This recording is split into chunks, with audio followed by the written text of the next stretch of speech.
আসসালামু আলাইকুম রহমতুল্লাহ।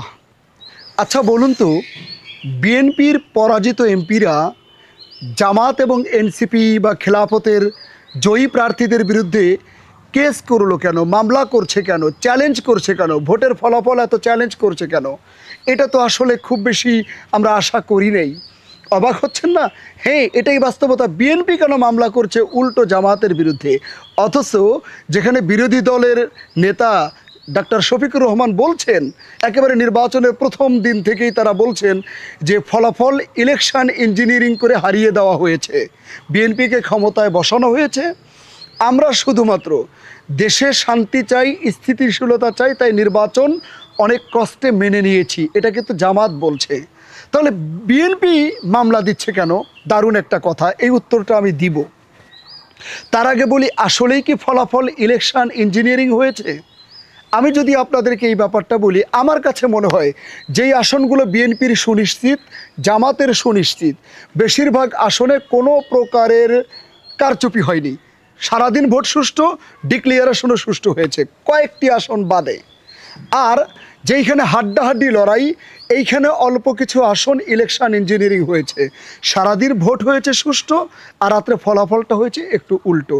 কিন্তু এই আসন খুব বেশি না, অল্প কিছু আসন বিএনপি ক্ষমতায় যেত, এটাই আমি আসলে মনে করি। তো অল্প কিছু আসন ইলেকশন ইঞ্জিনিয়ারিং হয়েছে বলে আমার কাছে মনে হয়। তো এখন এই যে জামাত প্রতি মুহূর্তে বলে বেড়াচ্ছে ইলেকশন ইঞ্জিনিয়ারিং হয়েছে, আমরাই ক্ষমতায় যেতাম, বিএনপিকে বসিয়ে দেওয়া হয়েছে, এই কথাগুলো এত বেশি পরিমাণ বিরোধী দল বলছে যে আসলে সরকার এতে বিরক্ত হয়ে গেছে। বিরক্ত হয়ে সরকার কি করেছে? গেম খেলছে। তারা বিএনপির এমপিদেরকে নিয়ে জামাতের এমপি, এনসিপির এমপি, খেলাফতের এমপিদের বিরুদ্ধে মামলা করছে যে বাবা তোমরা মামলা মোকাবেলা করো, থানায় দৌড়দৌড়ি করো, কোর্টে দৌড়দৌড়ি করো, এবং নিজেরা ছেড়ে দেমা কেঁদে বাসি, এবং একটা পর্যায়ে বলবা ফলাফল যা হয়েছে হয়েছে, যতগুলো পাইছে এগুলো আর কেড়ে নিও না। আসলে বিএনপি একটাও কেড়ে নেবে না আদালতের মাধ্যমে, বিএনপি একটা দেবেও না, বিরোধী দলের একটা নেবেও না বলে আমি মনে করি। কারণ তারা তো 2/3 আসন পেয়েছেই, তারা আর কেন একটা ফলাফল উল্টায় প্রশ্নবিদ্ধ করবে নির্বাচনকে? বিধায় একটা আসনও এদিক সেদিক হবে না, এটাই হচ্ছে চূড়ান্ত বাস্তবতা।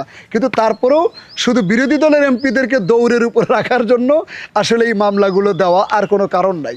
তবে হ্যাঁ, 2-1টি আসনে বা 2-4টি আসনে যেখানে কম ব্যবধানে বিএনপি পরাজিত হয়েছে, ওই আসনগুলোতে ওই এমপিরা চ্যালেঞ্জ তারা নিজে থেকেই করছে, এটা তাদের যৌক্তিক দাবি, এই চ্যালেঞ্জ তারা করতেই পারে। আবার জামাত কিন্তু 53টা আসনে তারা 5,000-এর নিচে হেরেছে ভোটে, এমনকি 70 ভোটেও হেরেছে, তারাও চ্যালেঞ্জ করতে পারে, এটা স্বাভাবিক।